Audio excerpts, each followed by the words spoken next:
honestly felt my heart turn to ice when Martha, my daughter's housekeeper, ran toward me, her face as pale as wax. She gripped my arm with surprising strength and whispered in a desperate tone, "Please, Mrs. Reynolds, don't go into that house. You have to leave immediately." The despair in her eyes paralyzed me. I ran to the car and watched for a few minutes. What I saw happen left me frozen. But before I continue, make sure you are subscribed to the channel and write in the comments where you are watching this video from. We love knowing how far our stories are reaching. It all started with an unexpected phone call on a Wednesday morning. I was preparing my coffee when the phone rang. I answered without much interest, imagining it was another one of those credit card offers. "Mom, it's Lucy." My hand froze in the air. It had been almost 5 years since I'd heard my daughter's voice. 5 years of painful silence following our last fight. 5 years without knowing my grandchildren, without participating in their lives. "Lucy, honey, is it really you?" "Yes, Mom." Her voice sounded different, more mature, perhaps a bit tired. "I'm calling because, well, I think it's time we talked. I'm organizing a special dinner this weekend, just for the family. I'd like you to come." My legs went weak. I sat in the nearest chair, unable to believe what I was hearing. After so long, my only daughter was inviting me back into her life. "Of course I'll come, honey. Of course I'll come." We agreed on the details. The dinner would be on Saturday at her country estate, about 3 hours from Chicago, where I lived. Lucy had moved there with her husband, Robert, after our falling out, a secluded property she described as her refuge from the madness of the city. I had never visited the place, which was located near Lake Geneva, Wisconsin. In the following days, I lived in a state of anxiety and happiness. I bought gifts for my grandchildren, Finn and Bella, who must have been 8 and 6 years old by now. I chose a new dress. I got my hair done. I wanted to be perfect for this reunion. Saturday morning, I woke up before the alarm rang. The sky was still dark when I started packing the car for the trip. I double-checked if I had packed all the gifts, if my purse was in order, if I hadn't forgotten any documents. The highway stretched out before me like an invitation. The radio played oldies, and I allowed myself to sing along, feeling a lightness I hadn't experienced in years. The landscape changed gradually. The skyscrapers of Chicago gave way to green fields, farms, and small rural communities. The air became cleaner as I moved away from the urban center. I only stopped once to get gas and grab a coffee. The clerk at the station, a middle-aged woman with a kind smile, asked if I was traveling for pleasure. "I'm going to visit my daughter," I replied, unable to contain my smile. "We haven't seen each other in a long time." "Oh, how wonderful. There's nothing like the love of family, right?" She handed back my card with an even wider smile. "Have a safe trip, dear." For the last hour of the trip, I followed a secondary road, just as Lucy had instructed. The asphalt gave way to a well-maintained gravel road. Tall trees lined the path, creating a cool, green tunnel. I consulted the GPS several times, fearing I had taken the wrong route. Finally, after a sharp curve, I glimpsed the gates of the property. They were large and made of dark wood, standing ajar as if they were waiting for me. I passed through them and followed a stone driveway that snaked through well-kept gardens. In the distance, I could see the house, an elegant 2-story construction with wide porches and large windows, the typical estate home of wealthy people in this part of the country. I parked in front of the main entrance, where a small fountain bubbled quietly. My heart was beating so fast I could feel it in my throat. I was about to see my daughter again, meet my grandkids, perhaps even rebuild our relationship. I turned off the engine and got out of the car. The air was perfumed with the scent of flowers and damp earth. I took a deep breath, trying to calm my nerves. I opened the trunk to take out the gifts. That was when I noticed something strange. The house, despite being beautiful, seemed too silent. There were no sounds of children playing, no music, no voices, only the distant murmur of birds and the noise of the water in the fountain. Maybe they're all inside, I thought, trying to push away the uncomfortable sensation beginning to settle in my chest. I took the gift bags and walked toward the front door. Every step seemed heavier than the last. Something wasn't right. I could feel it. Before I could even ring the doorbell, the side door of the house flew open. A middle-aged woman, dressed in a simple housekeeper's uniform, ran toward me. Her face was pale and twisted in an expression that mixed fear and urgency. "Ma'am, ma'am," she shouted, running toward me. I stopped. confused. Yes, I'm Gwen, Lucy's mother. She's expecting me for dinner. The woman, who I later discovered was Martha, the housekeeper, grabbed my arm with surprising strength. Her eyes were wide, pupils dilated with pure terror. Please, she whispered, her voice trembling, don't go into this house. You have to leave immediately. Time seemed to freeze. The gift bag slipped from my hands, hitting the stone ground with a dull thud. In the distance, I heard the unmistakable sound of sirens approaching. What is going on? I asked, my voice almost inaudible. Where is my daughter? Where are my grandchildren? Martha's grip on my arm tightened. Please, she repeated, tears now streaming down her face. There's no time to explain. You have to get out of here now. That was when I saw the police cars entering through the property gates, their red and blue lights cutting through the tranquility of the afternoon. The sirens were silenced abruptly, but the lights kept flashing, casting ghostly shadows across the estate.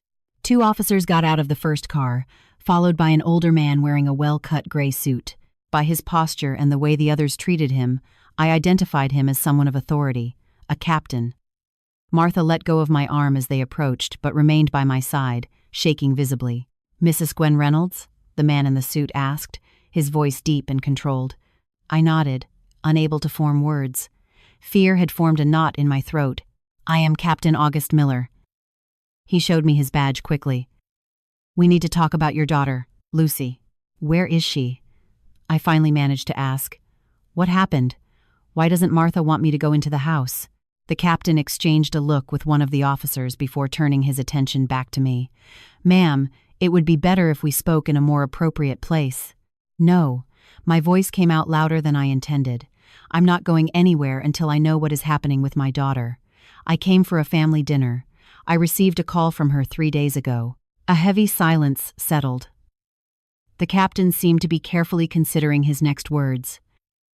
Mrs. Reynolds, he began slowly. When was the last time you had contact with your daughter before that call? The question took me by surprise. 5 years ago. We had a fight and lost contact. Martha sobbed beside me. The captain gestured to one of the officers, who gently led the housekeeper to one of the cars. And that call. Are you sure it was Lucy?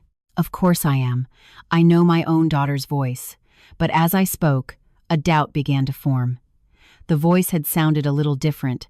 I had attributed it to time, to maturity. But what if it wasn't her? The captain sighed deeply. Mrs. Reynolds, I regret to inform you, but your daughter Lucy passed away approximately 2 weeks ago. The world seemed to slow down.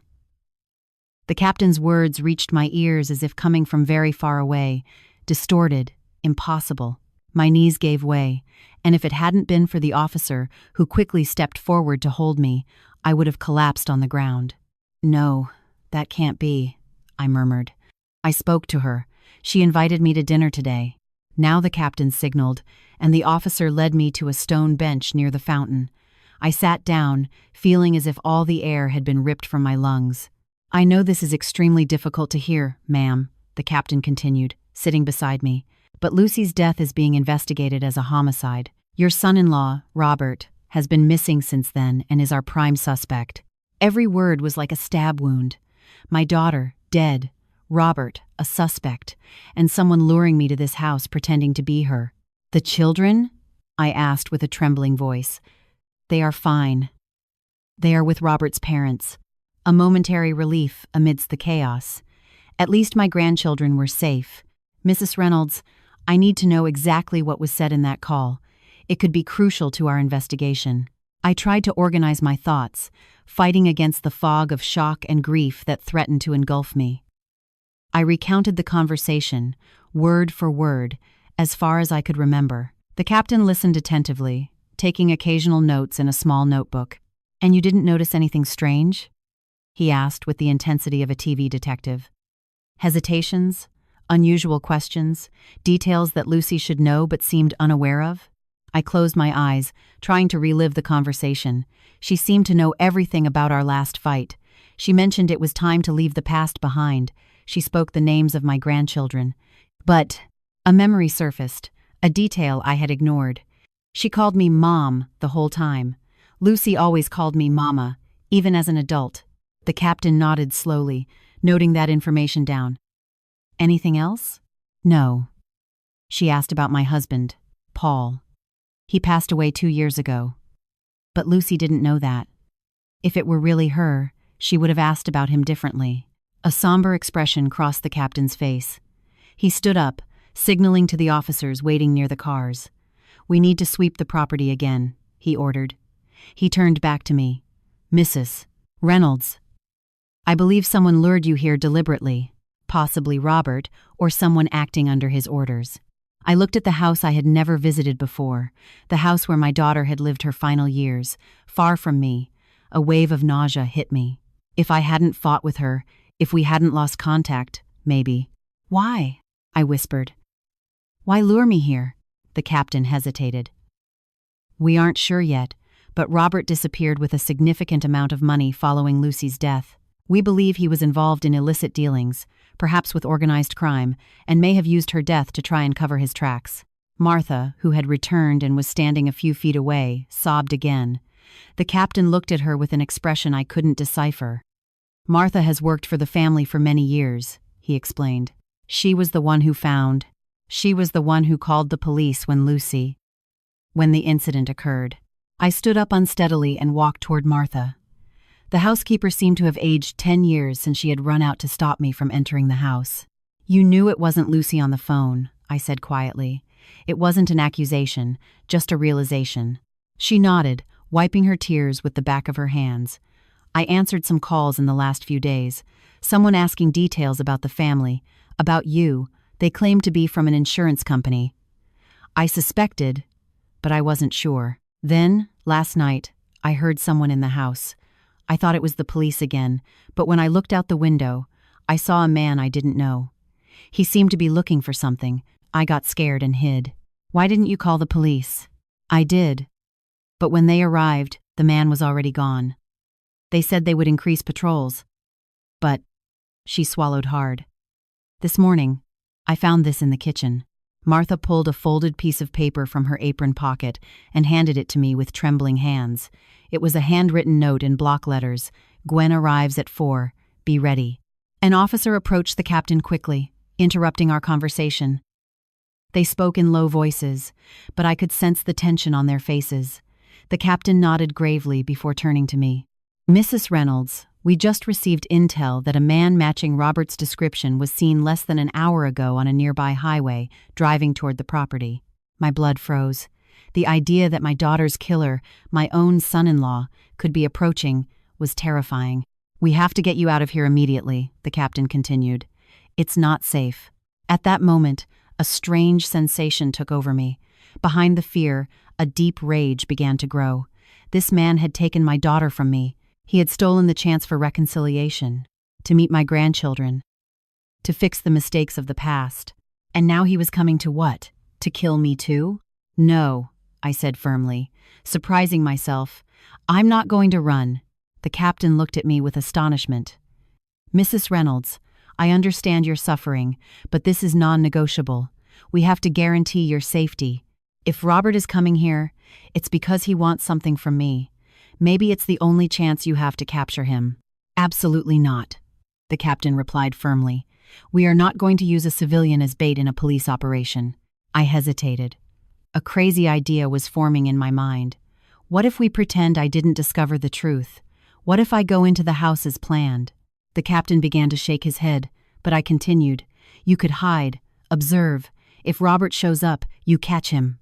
"Mrs. Reynolds," the captain's voice held a tone of warning, "what you are suggesting is extremely dangerous and goes against all our protocols." Martha, who until then had been observing our conversation in silence, stepped forward. "Captain, maybe Mrs. Reynolds is right. Robert is cunning. If he realizes there are police nearby, he won't show up." The captain looked at her sternly. "Miss Martha, please, do not encourage this." But I had already made my decision. "I'm going into that house with or without your approval. I want to look into the eyes of the man who killed my daughter." A tense silence fell over us. The captain ran a hand through his gray hair, clearly torn between his duty to protect me and the opportunity to capture a fugitive killer. 5 minutes, he said finally. "I'm going to consult with my team and see if there is any safe way to do this. In the meantime, stay here with Officer Davis." As the captain walked away to speak with his team, I felt my cell phone vibrate in my pocket. An unknown number. My heart raced. I showed the screen to the officer beside me. "It could be him," I whispered. Officer Davis gestured for me to answer while quickly signaling another officer, who ran to inform the captain. "Hello?" My voice sounded steadier than I expected. "Gwen." The male voice on the other end of the line was smooth, almost gentle. "So glad you arrived. Do you like the house?" I swallowed hard, trying to control the trembling in my hands. "It's beautiful, Robert. I'm at the entrance. Where are you?" A light laugh. "So impatient. Soon we'll be together. Lucy is anxious to see you." I felt a shiver run down my spine. He was talking as if Lucy were still alive, as if everything was normal. "I'm anxious too," I managed to say. "Where are my grandchildren?" A brief pause. "The kids are at their grandparents'. Today is just for us adults, a special dinner." The captain returned quickly, accompanied by an officer holding listening equipment. He signaled for me to keep the conversation going while they prepared the device. "Should I come in?" I asked, following the script silently suggested by the captain. "Or will you come out to welcome me?" "Why don't you go in and get comfortable? You're in your home. Martha has prepared everything for your arrival. I'll be there soon. I'm just resolving a few last details." The captain nodded, encouraging me to continue. "Okay," I replied. "I can't wait to see you all." "Us too, Gwen. Us too." The call ended. I handed the phone to the tech, who immediately began tracing it. "He doesn't know we found out about Lucy," said the captain thoughtfully. "That gives us an advantage, but it also confirms he's planning something. And now," he took a deep breath, "we are going to proceed with your plan, but with modifications. You will enter the house accompanied by 2 undercover officers. You will have a hidden microphone. At the slightest sign of danger, we will give the order to exit immediately." I nodded, feeling a mix of fear and determination. The tech officer approached with a small device. "This is a directional microphone," he explained. "We'll clip it under your blouse. It's practically invisible." As they prepped me, the captain continued explaining the plan. "We have agents positioned around the property. More backup is on the way. The house has already been checked and there is no one inside except Martha, who will enter with you. The 2 undercover officers will pretend to be part of the catering team that was supposedly serving dinner." Martha, who had been briefed briefly on her role, looked scared but determined. "I'll show the madam the rooms, as I would with any guest." When everything was ready, the captain looked me in the eyes, his expression grave. "If at any moment you feel you are in danger, just say, 'I think I forgot something in the car.' That will be the signal for us to intervene." I took a deep breath, adjusting my dress. It was surreal to think that just a few hours ago, I was excited about the prospect of a reconciliation dinner with my daughter. Now I was about to walk into a potentially deadly trap, set by the man who had taken her life. "I'm ready," I said, more to myself than to the others. I walked toward the front door of the house, accompanied by Martha and the 2 disguised officers. Every step seemed heavier than the last. Upon entering, I was greeted by an elegant and impersonal atmosphere, expensive furniture, magazine-cover decor, but few signs that a family actually lived there. No photos on the walls, no forgotten toys, no open book on a table. "Right this way, ma'am," Martha said, leading me from the foyer to a spacious living room. "Dinner will be served in the dining room, but Mr. Robert asked that I receive you here first." The 2 disguised officers began to discreetly organize a side table, as if they were truly preparing a catering service. I sat on a beige leather sofa, trying to look calm while my heart beat uncontrollably. Through the window, I could see the meticulously kept backyard, with a covered pool in the distance. "Would you like something to drink while you wait?" Martha asked, following the agreed-upon script. "A glass of water, please." As Martha headed to the kitchen, I examined the room more closely. A bookshelf caught my attention. I got up and walked over to it, looking for some sign of Lucy's presence in this house. Among business books and bestseller novels, I found a small photo album. My heart raced. I opened it with trembling hands. The first pages of the album showed photos of Lucy and Robert on their honeymoon. My daughter was smiling radiantly, eyes shining with happiness. Robert, a tall man with sharp features, had an arm around her, showing all the pride of a newlywed. I turned the pages slowly, watching the years pass through those images frozen in time. Finn's birth, Bella's first steps, birthdays, Christmases, beach vacations, a seemingly perfect family. However, in the more recent photos, something had changed. Lucy's smile seemed forced. Her eyes no longer had the same sparkle. In one of the last images, taken what seemed to be a few months ago, she was noticeably thinner, almost fragile, with pronounced dark circles that makeup hadn't managed to hide completely. "She wasn't well," Martha said softly, returning with the glass of water. "In the last few months, Mrs. Lucy was different." I closed the album, feeling a deep ache. My daughter was suffering, and I wasn't there to help her. Different how?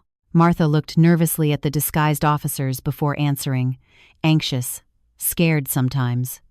Mr. Robert started spending a lot of time away from home on business trips. When he returned, they argued. I tried not to listen, but, "You heard," I completed, seeing the guilt in her eyes. She nodded. One night, about a month ago, the argument was particularly loud. Mrs. Lucy screamed something about dirty money, and I don't want to be part of this. Mr. Robert. I had never seen him so furious. One of the undercover officers approached discreetly, as if arranging something on the table, but clearly interested in the conversation. "What happened next?" I asked, though I feared the answer. "He left the house, slamming the door. He came back 2 days later as if nothing had happened, but Mrs. Lucy was different. She started hiding documents, making calls when he wasn't around. Once, I caught her writing a letter to you. I felt my heart shrink." "A letter to me. Do you know what it said?" Martha shook her head. She put it away when she saw me. I never found it again. A few days later, her voice broke. The sound of a car approaching interrupted our conversation. The disguised officers exchanged tense glances. One of them discreetly touched the device in his ear, receiving some information. "It's him," he whispered to me. "Stay calm. We are right here." Martha quickly returned to her housekeeper posture. "I'm going to check if everything is in order in the kitchen, ma'am." I went back to the sofa, forcing myself to feign tranquility while my heart beat so hard I feared it could be heard across the room. I picked up the glass of water, noticing my hand trembling slightly. The front door opened. Firm steps echoed in the foyer, and then he appeared. Robert was dressed impeccably in a navy blue suit, no tie. His hair, graying at the temples, was carefully combed, and he smiled as if he were genuinely happy to see me. If I didn't know the truth, I would have believed I was facing a loving son-in-law eager for a family reunion. "Gwen!" he exclaimed, opening his arms. "Finally, we meet in person." I stood up, struggling to maintain my composure. This man had killed my daughter, and now he was there before me, acting as if everything was normal. "Robert," I managed to say, accepting his stiff hug. "It's nice to meet you after so long." His cologne was strong, an expensive fragrance that didn't manage to mask a faint smell of nervous sweat. When we pulled apart, I noticed that his eyes, despite the smile, were alert, calculating. "The trip was smooth? You found the house easily?" "Yes, no problems." I forced a smile. "Your estate is beautiful. Thank you." He looked around, noticing the 2 men working at the side table. "I see the catering service has arrived." "Excellent." One of the undercover officers nodded respectfully. "We are almost ready, sir. Dinner will be served at the agreed time." Robert nodded distractedly, turning his attention back to me. "Lucy is finishing getting ready. You know how women are." He laughed as if sharing a joke. My stomach churned at the mention of my daughter. How could he talk about her so naturally, knowing he had killed her? "I can't wait to see her," I replied, feeling bile rise in my throat. "And you will," he said. His smile never wavered. "But first, how about a drink? I have some excellent scotch. Just water for me." "Thank you." I raised the glass Martha had brought me. Robert poured himself a generous amount from a bottle at the bar in the corner of the room. His movements were fluid, relaxed, but there was something in the way his eyes continued to assess the environment that left me even more alert. "So," he said, sitting in an armchair near the sofa, "Lucy told me about your fight. A shame you two went so long without speaking. Family is important, don't you think?" Every word of his was like a knife twisting in my chest. I held the glass tighter, fearing I might drop it. "Yes," I replied, trying to keep my voice steady. "That's why I'm so happy with this invitation. It's never too late to start over." Robert took a sip of his whiskey, his eyes never leaving mine. "You know, Gwen, Lucy always talked about you a lot, even after the fight. She said you were a strong, determined woman. I think she takes after her mother in that respect." I couldn't answer. The mention of my daughter's qualities coming from the mouth of the man who killed her was unbearable. "Is business going well?" I asked desperately, trying to change the subject. A shadow passed over his face, so fast I almost didn't perceive it. "Very well. I'm diversifying investments. Actually, I'm considering moving countries. There are excellent opportunities abroad, really. And Lucy is excited about this move?" Robert smiled, but the smile didn't reach his eyes.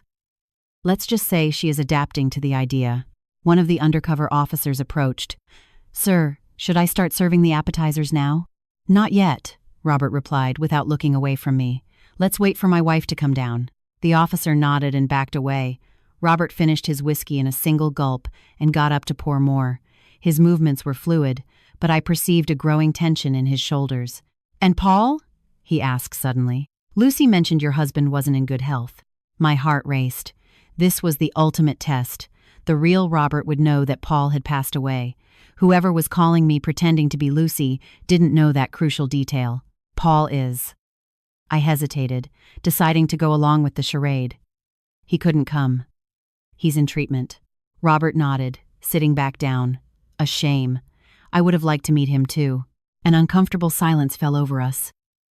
Robert kept drinking, his eyes occasionally checking his watch. I could feel the tension growing in the room.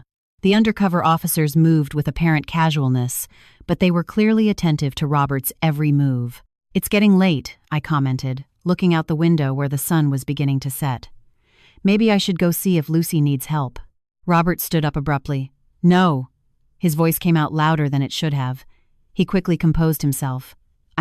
Don't worry. She likes to get ready calmly. She should be coming down any moment." At that instant, Martha entered the room. "Sir, may I speak with you for a minute? It's about the wine for dinner." Robert seemed irritated by the interruption but nodded and followed Martha into the hallway. I took advantage of his absence to exchange a quick look with one of the undercover officers. "He's nervous," I whispered. The officer nodded discreetly. "Stay calm. We are ready to intervene." Robert returned moments later. His smile was now visibly forced. "Sorry for the interruption. Where were we?" "Ah, yes, talking about family. You know, Gwen, family can be a blessing or a burden, depending on the circumstances." Something in his tone left me even more alert. There was a veiled threat in his words. "How so?" I asked, trying to keep my voice neutral. Robert sat down again, leaning forward. "Some people don't understand the importance of keeping certain matters within the family. They start asking questions, questioning decisions. That can be problematic." I understood immediately that he was talking about Lucy. She had discovered something, questioned it, and it had cost her her life. "I imagine so," I replied cautiously. "But sometimes questions are necessary, don't you think, to clear things up?" His eyes narrowed slightly. "Depends on the questions, Gwen, and on who is asking them." The sound of a cell phone broke the growing tension. Robert pulled the device from his pocket, frowned upon seeing the number, and stood up. "Excuse me, I need to take this." He walked toward the hallway, speaking in a low voice. One of the officers approached me quickly. "He's impatient. Something isn't going according to his plan." "What do you think he intends?" I asked, feeling a chill run down my spine. "I'm not sure, but—" The officer was interrupted by Robert's return. He shoved the cell phone into his pocket with a sharp movement. "It seems Lucy is going to take a little longer," he said, his voice now tense. "Maybe we should start dinner without her." "I prefer to wait," I replied, determined not to yield. After all, I came mainly to see her. Robert stared at me for a long moment, as if he were evaluating something. Then, abruptly, his demeanor changed. The forced smile disappeared, replaced by a cold, calculating expression. "You know, Gwen," he said slowly, "I think we need to be honest with each other." My heart pounded. This was the moment the charade would end. Honesty is always the best path, I replied, trying to keep my voice steady while my entire body seemed to shake on the inside. Robert poured himself more whiskey, his movements now rougher, less controlled. He sat back down, fixing me with a gaze that froze me to the bone. "You know Lucy isn't here, don't you?" His voice was low, almost a whisper, but charged with a threat that filled the room. I swallowed hard. This was the moment of truth. Part of me wanted to keep pretending, keep the farce going until the police could act safely. But another part, the mother who had lost her only daughter, wanted to confront him, make him confess his crime. "Where's my daughter, Robert?" I asked, every word loaded with a pain I could no longer hide. A cold smile formed on his lips. "So you know, I know you killed her," I said, the words coming out like a fierce accusation. "I know you lured me here with a cruel lie." The undercover officers tensed visibly but maintained their roles, waiting for the right moment to intervene. Robert leaned forward, his eyes never leaving mine. "Don't be dramatic, Gwen. No one killed anyone. Don't lie to me." My voice rose, charged with rage and grief. "The police told me everything. They found her body." The last words almost didn't come out, choked by the lump in my throat. Surprisingly, Robert laughed. A dry, humorless laugh. "The police, of course." He looked around, his eyes stopping briefly on the two men pretending to arrange the catering table. "They're here now, aren't they?" Listening to every word, my blood froze. He knew. "It doesn't matter," I continued, determined to make him confess. "What matters is that you are going to pay for what you did to my daughter." Robert sighed as if dealing with a stubborn child. Gwen, do you really believe everything they tell you? Lucy isn't dead." His words hit me like a physical punch. "What?" "Your daughter is alive," he said, pronouncing each word slowly. "Very far from here, yes. And not by choice, I admit, but very much alive." I felt the world spinning around me. Was it possible? Could the police be wrong? Or was this just another cruel lie? "I don't believe you," I said, trying to stand firm. "Prove it." Robert checked his watch, appearing irritated. "We are out of time for games, Gwen.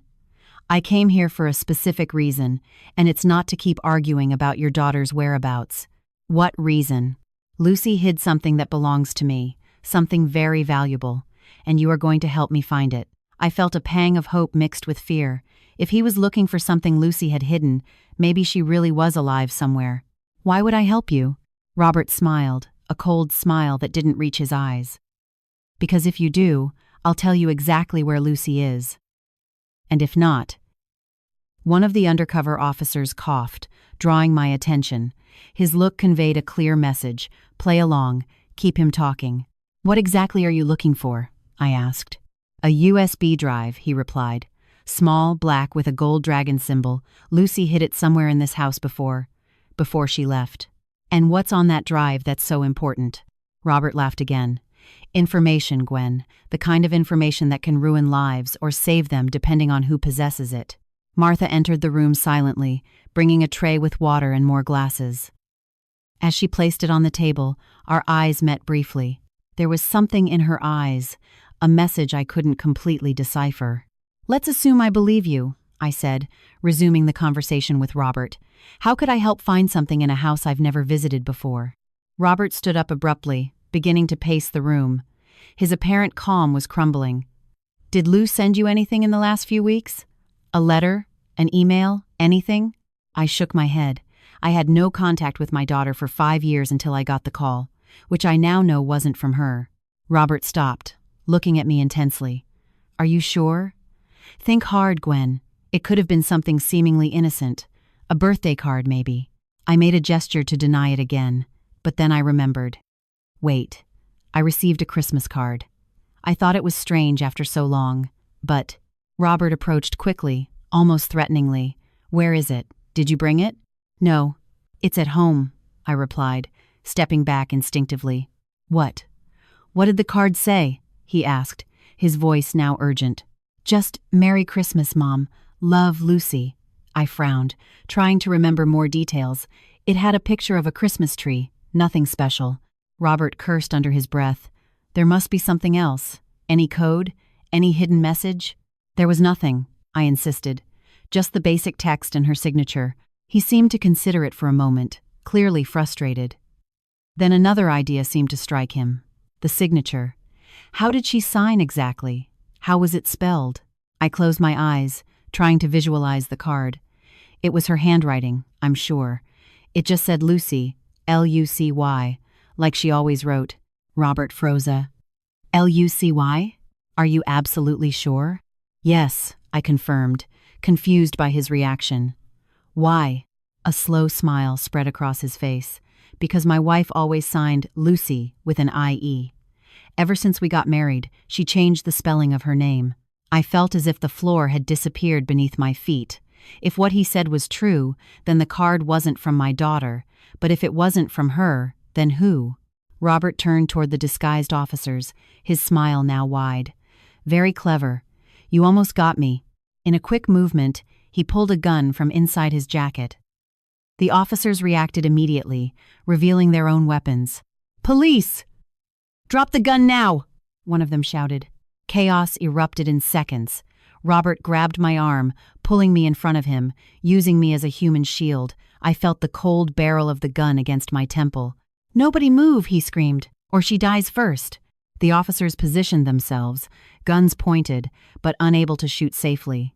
Don't be stupid, Robert, said one of them, whom I recognized by the voice as Captain Miller, now dropping the disguise. The building is surrounded. There is no way out. Robert began to back toward the rear door, dragging me with him. There is always a way out, and she's coming with me as insurance.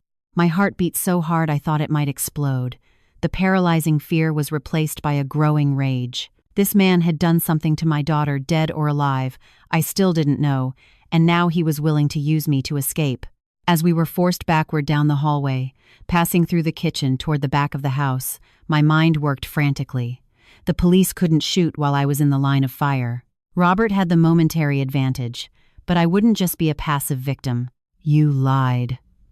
About everything, didn't you? I asked, trying to distract him while looking for an opportunity. Lucy isn't alive. Robert tightened his arm around my neck, making it hard to breathe. Shut up and walk. We reached the back door. Through the glass, I could see the garden darkening with twilight and, in the distance, the covered pool. Robert reached out to open the door, momentarily loosening his grip on me. It was in that instant that I made my decision. I wouldn't be a pawn in his escape game. With all the strength I managed to gather, I stomped on Robert's foot and simultaneously drove my elbow into his stomach. The surprise of the attack made him loosen his grip, not enough to free me completely, but enough for me to turn partially and scratch his face with my nails. Robert yelled in pain, his hand instinctively going to his injured face. In that brief moment of distraction, I shoved him with all my might against the wall and threw myself to the side, falling awkwardly onto the kitchen floor. "You bitch!" he roared, recovering quickly and aiming the gun at me. I closed my eyes, sure that these would be my last moments. The sound of a gunshot exploded in the air, deafening in the confined space of the kitchen, but the pain I expected didn't come. I opened my eyes to see Robert stumbling backward, a look of shock on his face, a red stain spreading quickly on his right shoulder. Behind him, Martha stood, holding a small pistol with trembling hands. "No," she said, her voice surprisingly firm. "Enough." Robert turned to face her, incredulous, the gun still in his left hand. Before he could react, the kitchen door was kicked open, and several officers invaded the room, guns drawn. "Police! Drop the weapon now!" Time seemed to slow down. I saw Robert's face contort in a mix of rage and despair. For a moment, I thought he would shoot anyway, preferring to die rather than surrender. Then, slowly, he opened his hand, letting the gun fall to the floor with a metallic clatter. The officers advanced immediately, knocking him down and immobilizing him with handcuffs while he screamed in pain from the shoulder wound. Captain Miller helped me up, quickly checking if I was hurt. "Are you okay, ma'am?" he asked, his voice charged with genuine concern. I nodded, still in shock, unable to form coherent words. My gaze met Martha's, who was now handing her weapon to one of the officers. There was something in her eyes, a mix of relief, pain, and a somber knowledge that I couldn't decipher completely. Robert was taken outside, still shouting obscenities and threats. The house, previously so silent, now bustled with police activity. Paramedics entered to check my condition and treat Robert's wound before taking him to the hospital under custody. Sitting in the living room, with a blanket over my shoulders and a cup of hot tea in my hands that I couldn't drink due to the uncontrollable shaking, I tried to process the events of the last few minutes. Martha sat beside me, silent and pale. "You saved my life," I said finally, my voice sounding strange to my own ears. Martha shook her head slowly. "I should have done more. I should have saved Mrs. Lucy too." You knew?" I asked, a lump forming in my throat. "About what he did to her?" Tears began to stream down Martha's face. "Not at first. I suspected something was wrong. Mr. Robert said Mrs. Lucy had traveled to visit a sick friend, but her things were still here, her documents, her cell phone. That was 2 weeks ago. Captain Miller approached, sitting in a chair across from us. His face was grave. "Mrs. Reynolds, I know this isn't the ideal time, but we need some answers. Martha has already started telling us what she knows, but there are still missing pieces in this puzzle." I nodded, wiping away tears I hadn't even noticed were falling. "Ask whatever you need. Let's start from the beginning," he said. "You mentioned a Christmas card signed Lucy with an Lucy. Robert reacted strongly to that. Why?" I shook my head. "I don't know. He said my daughter had changed the spelling of her name after getting married, that she signed Lucy with an IE now. But that doesn't make sense to me. Why would she change the spelling of her own name?" The captain took some notes. "And that card, when exactly did you receive it?" "Last Christmas, December. Do you still have it?" "Yes, it's kept at home. It was the only communication I received from her in 5 years. Martha cleared her throat softly. "Captain, I think I know what it might be. Mrs. Lucy didn't change the spelling of her name. Mr. Robert was lying." "How can you be so sure?" I asked. "Because I saw documents of hers recently, credit cards, ID, even the passport she kept in her room, all with the regular spelling. She never changed it." The captain leaned forward, now more interested. "So why did Robert react that way when hearing about the signature on the card?" "Because," Martha said slowly, "I think it wasn't Mrs. Lucy who sent that card." A heavy silence fell over the three of us. The implications of Martha's words were terrifying. "If it wasn't Lucy," I said finally, "then who sent the card, and why?" The captain exchanged a significant look with Martha. "Mrs. Reynolds, I think we have a situation more complicated than we imagined. Initially, we will need your full cooperation." "Of course," I replied automatically, still trying to process the possibility that the only contact I thought I had received from my daughter in the last few years might be fake. "What do I need to do?" "First, we need to recover that card. It may have fingerprints, watermarks, some clue about its origin. Second, we need you to tell us absolutely everything about the last real contact you had with your daughter, the fight that separated you, what was said, everything." I took a deep breath, preparing to relive painful memories. It was 5 years ago. Lucy had just married Robert. I didn't know him in person, only through photos and video calls. Something about him always bothered me, although I couldn't explain exactly what. "Maternal instinct," Martha commented softly. I nodded. "Maybe." I expressed my concerns to Lucy, and that irritated her. She said I was being overprotective, that Robert was a successful businessman, that he loved and respected her. Our relationship became increasingly tense, until one day, my voice broke as I remembered the final argument. One day she called me saying she was pregnant with their first child, Finn. I should have been happy, but instead I expressed worry about her future, about how Robert would react to the arrival of a child. I said things I regretted immediately. Lucy became furious. She said I never supported her choices, that I was constantly judging her and Robert. She said maybe it would be better if we distanced ourselves for a while. Tears were now flowing freely. I tried calling in the following days, but she didn't answer. I sent messages, emails, nothing. Eventually, I received a short text, "I need space, please respect that." And then, silence. Until the Christmas card last year. "Exactly," concluded the captain. Martha, who had listened in silence, spoke again. "Mrs. Lucy mentioned you sometimes. Always with sadness, with nostalgia. In the last few months, she seemed especially pensive about the past. Once I heard her tell Mr. Robert that maybe it was time to resume contact with the family. He didn't like the idea. "Why not?" asked the captain. Martha hesitated. Mr. Robert. He controlled Mrs. Lucy's life a lot. Who she saw, who she talked to. At first, it seemed just like protection, jealousy maybe, but over time it became more intense. The image forming was disturbing, my daughter trapped in a controlling, possibly abusive marriage, trying to resume contact with me. And then, what really happened to my daughter? I asked, fearing the answer but needing to know the truth. The captain and Martha exchanged another look. "Mrs. Reynolds," the captain began cautiously, "we found evidence of violence in the house, bloodstains that someone tried to clean in the master bedroom. The DNA matches Lucy's." My heart seemed to stop. "So she is. We haven't recovered a body yet," he said quickly, "which means technically we are still treating this as a disappearance, not a confirmed homicide. But given the evidence and Robert's behavior, the implications floated in the air, heavy and somber." "And my grandchildren?" I asked, remembering them suddenly. "They are safe," assured the captain. "As I mentioned earlier, they are with Robert's parents. We've already contacted local authorities to verify their welfare. They are innocent in all this." A thought occurred to me. Robert mentioned a USB drive, something Lucy had hidden. What could be so important? The captain sighed. "We are investigating that too. We suspect Robert is involved in illegal activities, money laundering, possibly fraud, maybe with the mob. Perhaps Lucy found out and tried to gather evidence."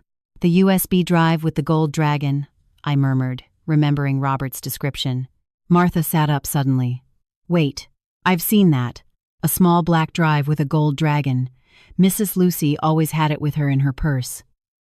But in the last few days before she disappeared, I didn't see it anymore." "Do you think she hid it?" asked the captain. "Maybe." Martha frowned, thoughtful.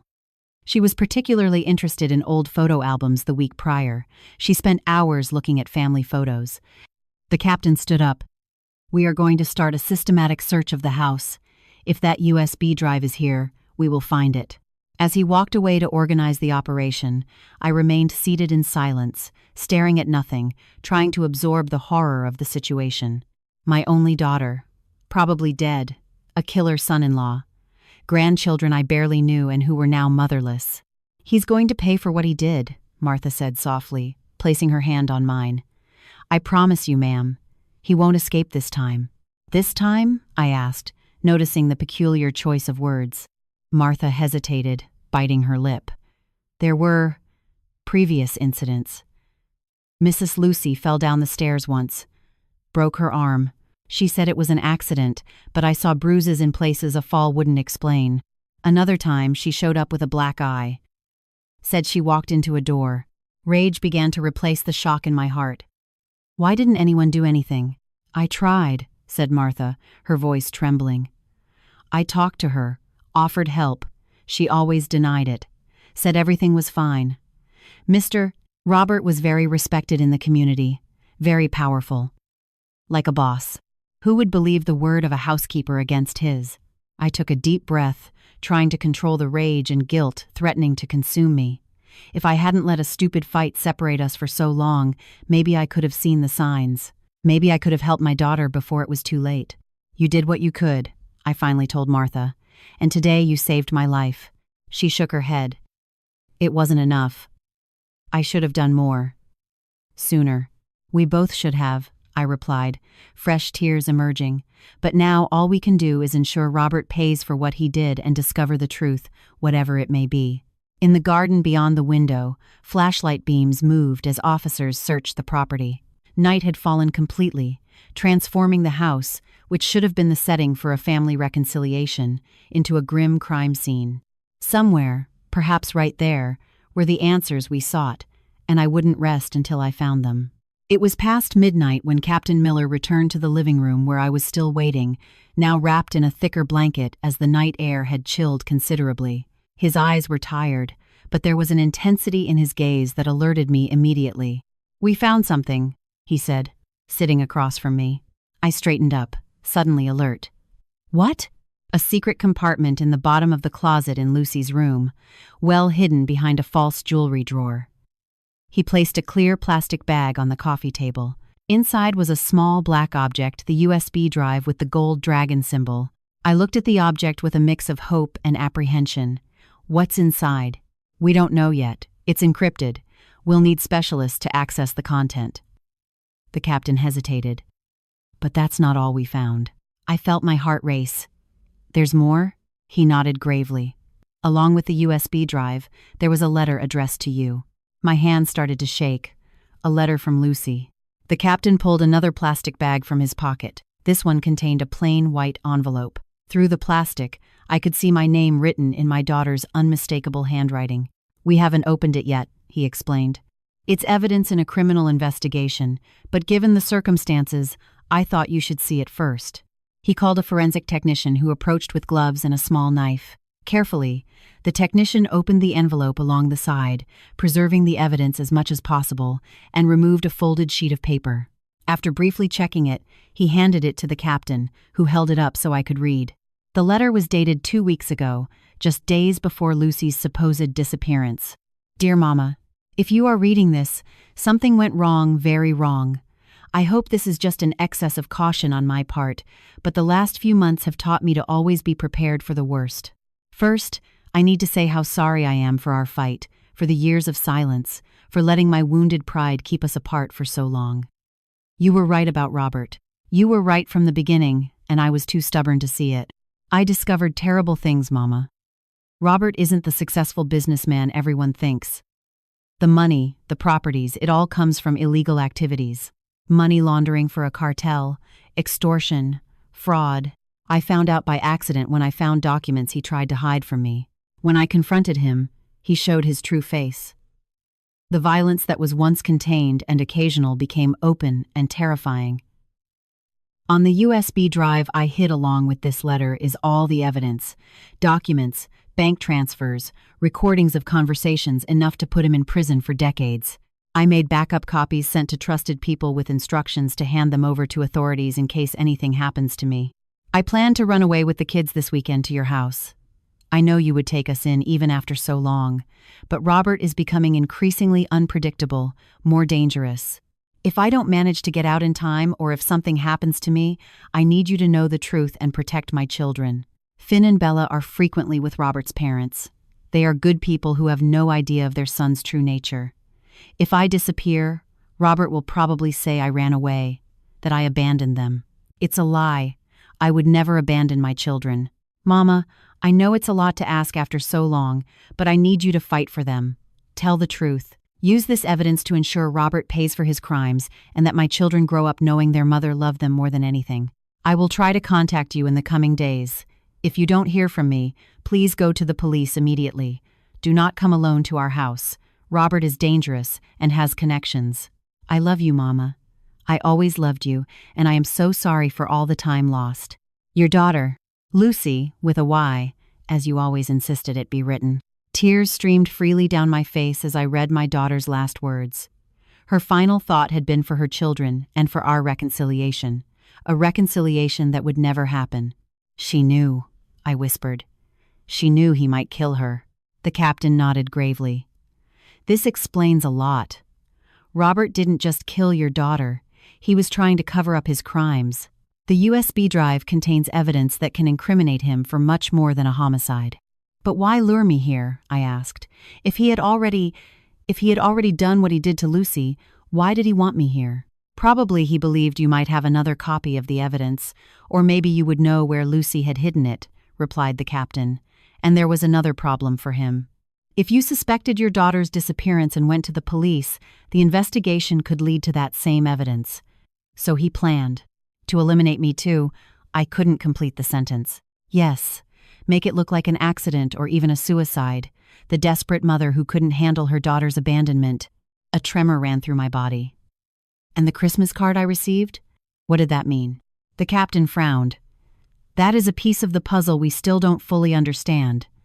Possibly Lucy sent it as a first attempt to re-establish contact while planning the escape. Or maybe what? Maybe it was sent by Robert or on his orders. a way to monitor your reaction, see if Lucy had tried to contact you by other means. Martha, who had remained silent throughout the reading of the letter, spoke up then. Mrs. Lucy mentioned once that she would like to send a Christmas card to you. That was in December of last year. I remember because she seemed nervous, as if she were making an important decision. Did she actually send the card? Asked the captain. Martha hesitated. I'm not sure. She had written one, but I don't know if she got to put it in the mail. Mr. Robert was particularly difficult that week. A terrible suspicion began to form in my mind. What if Robert intercepted the original card and sent another in its place? Something to test me, to see if I still maintained contact with Lucy. The captain considered the possibility. It's plausible. If he was controlling all her movements, monitoring her communications, we need to examine the card you received. It may contain fingerprints or other clues. It's at home, in the top drawer of my dresser, I said. I kept everything Lucy sent me over the years. The captain made a note. I'll send a team to retrieve it in the morning, with your permission. I nodded, exhausted and emotionally devastated, but determined to keep going. What happens now? With Robert? With the investigations? With my grandchildren? Robert has already been taken to the hospital under police custody. The wound isn't serious. The bullet grazed his shoulder. As soon as he is discharged, he will be transferred to jail, where he will await trial.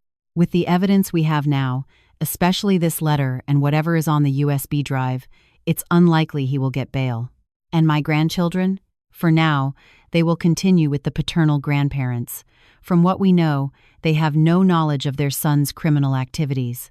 But with this new evidence, we can start a process to transfer custody to you as the closest relative. The prospect of finally meeting Finn and Bella, of having them under my protection as Lucy wished, brought a small comfort amidst the overwhelming pain. And regarding... I hesitated, unable to formulate the terrible question. Regarding finding Lucy? The captain sighed heavily. We will continue the searches with redoubled intensity. The letter gives us a more precise window of time, which helps. Robert will be interrogated exhaustively. With the weight of the evidence against him, there is a possibility he will confess to try for some kind of deal. The idea that my daughter's body could be somewhere alone, abandoned, was unbearable. But I needed to be strong for her children, for everything that was yet to come. I want to participate, I said firmly, in the searches, in the investigation, everything. I want to be present when he confesses. I want to look into the eyes of the man who took my daughter from me. The captain started to protest, but something in my look must have made him reconsider. I understand your feeling, Mrs. Reynolds, and within what is possible, we will keep you informed.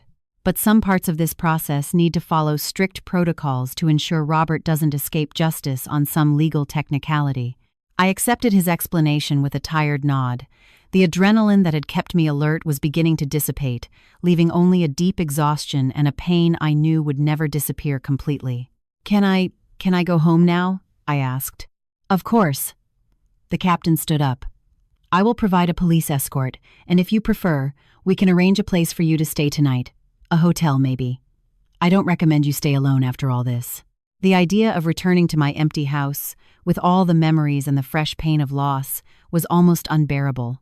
But I needed time to process, to cry in private. I prefer to go home, I replied. But I appreciate the offer. As I prepared to leave, Martha approached shyly. Mrs. Reynolds, she said, her voice trembling. I don't know if it's appropriate to ask this, but would you mind if I went with you? At least for a few days. I don't feel safe staying here. And... she hesitated. And I would like to help in any way possible. For Mrs. Lucy, I looked at this woman who had risked her life to save mine, who had tried to protect my daughter when I couldn't. Her presence would be a constant reminder of this tragedy, but also a comfort. Someone who had known Lucy in her final years. Someone who could tell me about her life, about the children. It would be good to have company, I replied sincerely.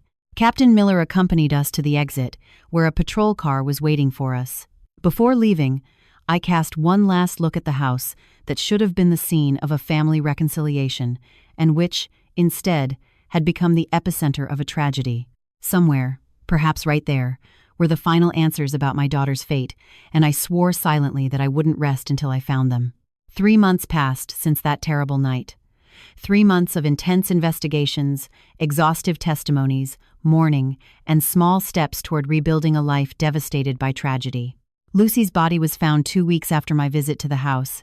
It was buried in an isolated lot about 30 miles from the property. It was Robert who finally revealed the location after days of interrogation and being confronted with the irrefutable proofs contained on the USB drive. The funeral was small and painful. Robert's parents did not attend.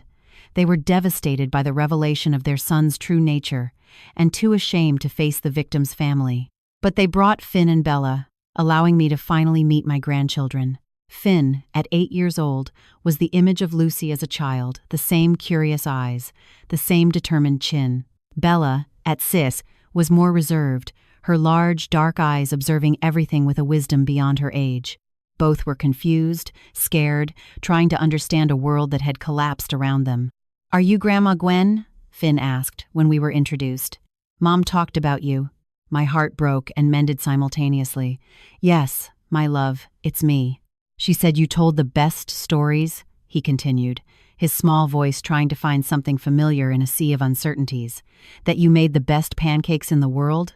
I hugged him, unable to hold back the tears. "And I will make them for you, I promise." The process of obtaining custody of the children was surprisingly smooth.